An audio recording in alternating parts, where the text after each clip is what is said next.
जब फौजियों को ट्रेनिंग दी जाती है तो वो एक परिस्थिति बनाते हैं, एक परिस्थिति निर्माण करके वहां ट्रेंड करते हैं उसको कि तुम ऐसे कर दोगे, ऐसे कर दोगे। लेकिन एग्जैक्ट जब वो युद्ध के मैदान में होते हैं, एग्जैक्ट जब वो समर में होते हैं, युद्ध में होते हैं, रण में होते हैं, तो वो स्थिति वैसी थोड़ा होती है, क्या पता क्या परिस्थिति आ जाए। लेकिन वो क्या करते हैं, ट्रेनिंग क्या करती है, ट्रेनिंग करती है हमें हर परिस्थिति से लड़ना सिखाती है, हमें हर परिस्थिति से जूझना सिखाती है। तो जो किसी का सुझाव है ना, वो आपको केवल ट्रेंड करेंगे कि परिस्थितियों से कैसे जूझा जाता है, परिस्थितियों से लड़ना सिखाएंगे। उस समय जब आपको लड़ने की जरूरत पड़ेगी, क्या परिस्थिति होगी, इसका पूर्व ज्ञान किसी के पास नहीं होता और कोई भी आपको ये पूर्व ज्ञान दे नहीं सकता। इसलिए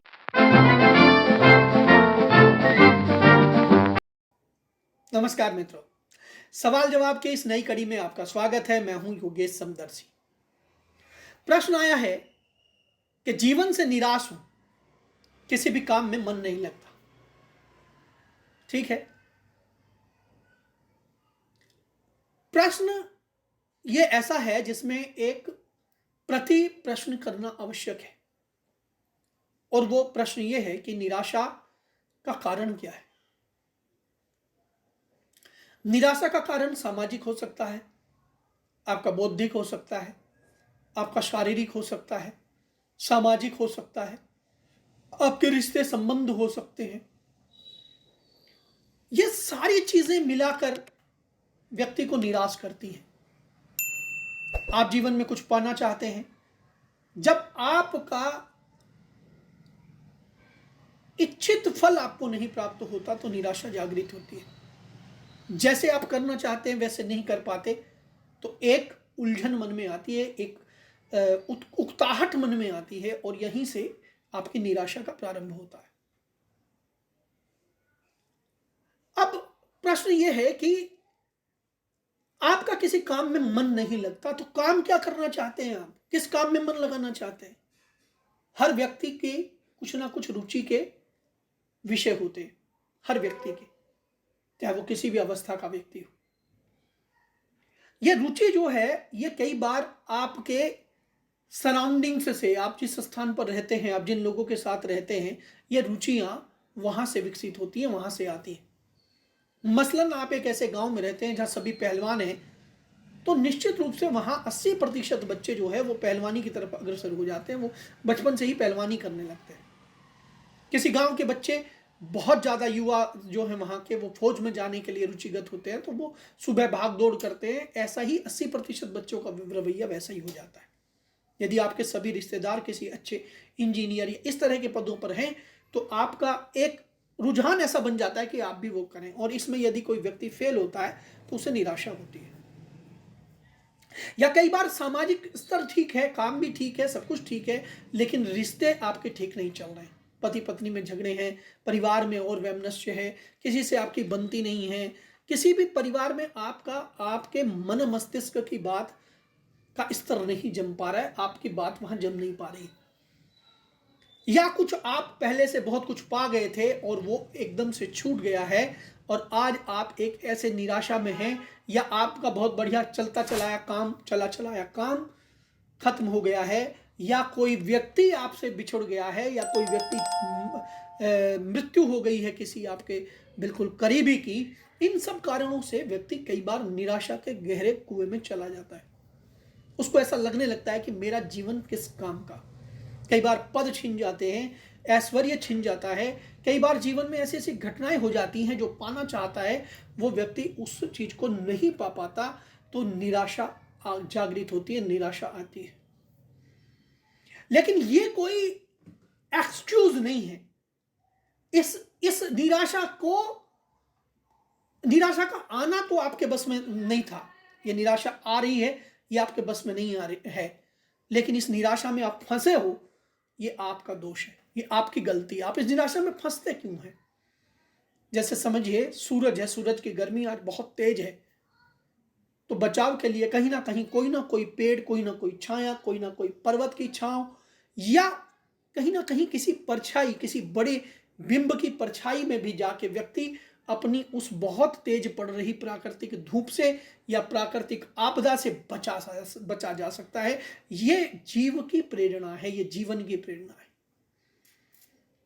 तो यदि कोई ऐसी काल परिस्थिति, ऐसा कोई संकट आपके जीवन में आ गया है, तो उससे बचाव के उपाय आपको करने चाहिए, न कि उस निराशा के घनघोर, जो आपको निराशा के घनघोर बादल में आप अपने आप को लिप्त मत करिए, उससे बाहर आइए। ऐसा मानिए मत कि मैं निराश हूं।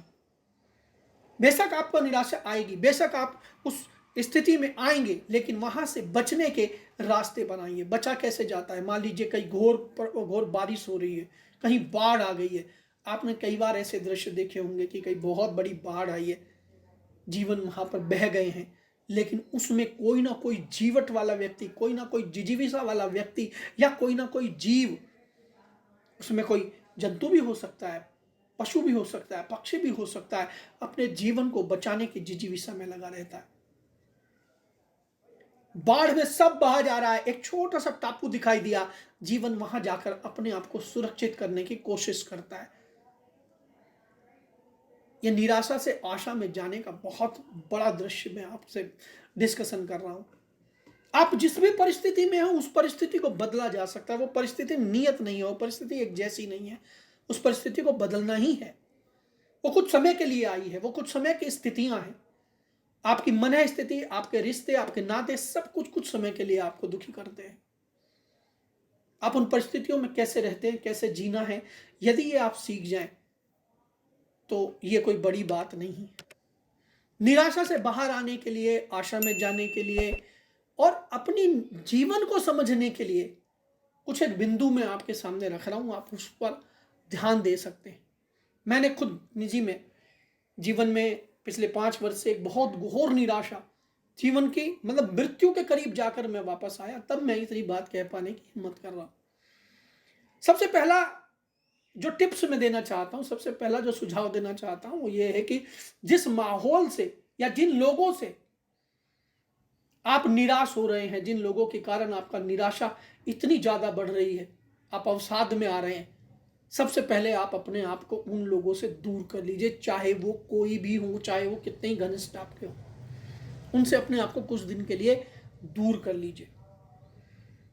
यह मत सोचिए कि मैं, हो सकता है कि वो लोग ऐसे हों जिनका आप पालन पोषण कर रहे हो, लेकिन ये पक्की बात है कि जिनका आप आज पालन पोषण कर रहे हैं ना, वो कोई आपसे ही जीवित नहीं है, वो अपनी जीवन अपने तरीके से जी रहे हैं। जब आप इनको छोड़ देंगे तो भी ये जीवन इनका खत्म नहीं हो जाएगा, इनका जीवन फिर भी चलेगा और इनके हिसाब से चलेगा, आपके हिसाब से फिर भी नहीं चलेगा। तो सबसे पहले तो उनको छोड़ दीजिए, उनसे दूर हो जाइए, उस परिस्थिति से अपने आप को बाहर निकाल लीजिए। दूसरा पॉइंट है कि आप अपनी परिस्थिति के खुद जिम्मेदार हैं, ऐसा विचार करिए। कई बार क्या होता है, ऐसा व्यक्ति जो निराशा में फंस जाता है, वो अपनी परिस्थिति की जिम्मेदारी किसी दूसरे को देने लगता है। वो कहता है उन लोगों ने ऐसा नहीं किया होता तो मैं ऐसा नहीं होता, उनकी वजह से मेरा नुकसान हो गया, उनकी वजह से मैं ऐसा हो गया, उनकी वजह से मेरा जीवन नरक हो गया, उनकी वजह से उनकी वजह से उनकी वजह से। ये बात जब दिमाग में चलती है तो आदमी अपने आप को बदलने के पथ से दूर हो जाता है। उसको लगता है कि मेरा तो कोई गड़बड़ ही नहीं है, गड़बड़ तो सब दूसरों की है। लेकिन ऐसा होता नहीं है, गड़बड़ सब आपकी है। यदि उन लोगों के व्यवहार ऐसे हुए आपके प्रति तो उसके भी जिम्मेदार आप हैं। आपने उन्हें इतनी छूट दे दी, आप शुरू में ही किसी व्यक्ति को डांट देते। अपने जीवन में मुझे कोई कंट्रोल करना चाहता है, यदि मैं उसे शुरू में ही कह दूं कि नहीं मैं कंट्रोल नहीं होऊंगा, आपको जैसे जीना आप जीजिए और जैसे मुझे जीना मुझे जीना। यदि आप स्वयं में किसी का नुकसान नहीं कर रहे हैं तो आपको खुद का नुकसान करवाने की भी कोई लोड़ नहीं है, कोई जरूरत नहीं है। इसलिए परिस्थिति के जिम्मेदार आप स्वयं हैं। जिस दिन आप ये मानने लगेंगे उस दिन आपके अंदर उस परिस्थिति को बदलने की क्षमता स्वयं आगे आ जाएगी।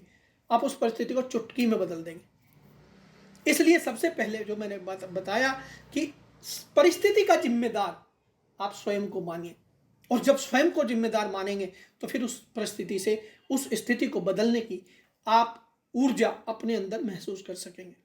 तीसरी बात है कि लोगों से अपनी समस्याओं के समाधान की आशा कभी मत लगाइए। आपने मुझसे प्रश्न किया, मैं जो बात बता रहा हूं ये मैं अपनी समझ से बता रहा हूं, ये अपने ज्ञान से बता रहा हूं, अपनी परिस्थिति से बता रहा हूं। हो सकता है आप मेरे से बदतर परिस्थिति में हो सकता है आप जिस स्थिति में हो उसको आप ही समझेंगे, इसलिए मेरे सुझाव आपकी उस अंतर चेतना को प्रेरित कर देंगे, जिससे कि आप अपने लिए अपना रास्ता स्वयं बना पाएंगे। जो आप जितने भी हर जंगल में हैं, आप वहां से स्वयं निकलने का रास्ता बना पाएंगे।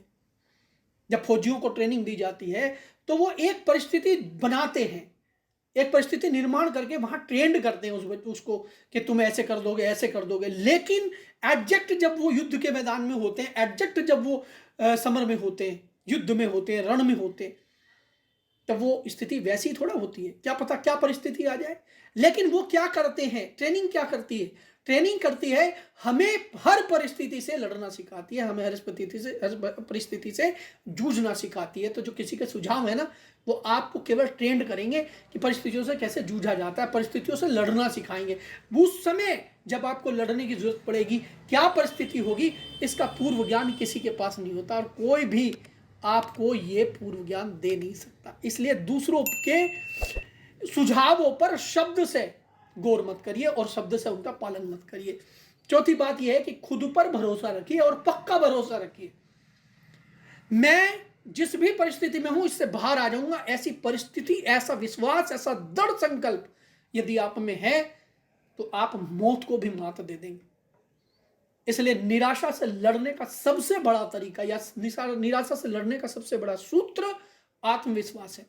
आप अपने ऊपर भरोसा रखिए, आप जीवन से हारेंगे नहीं। हमने जीवन की हर परिस्थिति देखेंगे, ठीक है, आज संकट है, कोई बात नहीं, एक समय हमने अच्छा देखा, आज हमारा बुरा समय, कल कैसा समय आएगा उसको देखने के लिए हमें जीवित रहना है। हम हर परिस्थिति को देखेंगे। हमने वो दिन भी देखे जब हमने लाखों रुपए लोगों पे लुटाए, आज हम वो दिन भी देखेंगे कि हमें अपना पेट भरने के लिए 2 रुपए हाथ फैलाने पड़े, लेकिन इस परिस्थिति से हम बाहर आएंगे। इस जीवट को अपने भीतर तैयार करिए, चाहे कितनी भी बड़ी बीमारी हो, चाहे कितनी भी बड़ी परिस्थिति हो, आपको उसे स्वयं झेलना और स्वयं लड़ना है। और अंतिम सुझाव कि जीवन में अपनी क्षमताओं के अनुसार लक्ष्य अवश्य बनाइए, कभी भी दूसरे से प्रेरित होकर लक्ष्य मत बनाइए। और जो आपके मन में आ रहा है, जो आपको लग रहा है कि मुझे करना है, उसे करने की शुरुआत कर दीजिए, करना शुरू कर दीजिए। मत सोचिए कोई क्या कहेगा, जो कहेगा कहेगा, आप कुछ नहीं करेंगे तब भी लोग कहेंगे। और अगर आपकी कर्म से, आपके करनी से किसी का अहित नहीं हो रहा है, या आप ये सोचकर कुछ नहीं कर रहे हैं कि नहीं मुझे तो फलां 20 लोगों को मरवा देना है, अपने रास्ते से साफ कर देना है, अपने रास्ते से हटा देना है, यदि इस तरह का काम नहीं कर रहे हैं, अपने जीवन को बढ़िया बनाने के लिए, श्रेष्ठ पथ पर चलने के लिए, विद्वानों की बताई हुई सीख पर चलने के लिए, एक श्रेष्ठ जन्म, अपने जन्म को श्रेष्ठता की तरफ ले जाने के लिए यदि आप कुछ भी करते हैं, तो वो आपको निराशा से बाहर ले आएगा। आपको लक्ष्यवान बनते ही निराशा की आदि वैसे ही खत्म हो जाएगी। तो आपकी जो निराशा है उसके कहीं ना कहीं जिम्मेदार आप भी हैं, इसलिए अपने आप की पुनर्मूल्यांकन करिए और अपनी निराशा का समाधान स्वयं निकालिए। आज की इस कड़ी में इतना ही, कल फिर एक नए सवाल के साथ उपस्थित होऊंगा। नमस्कार।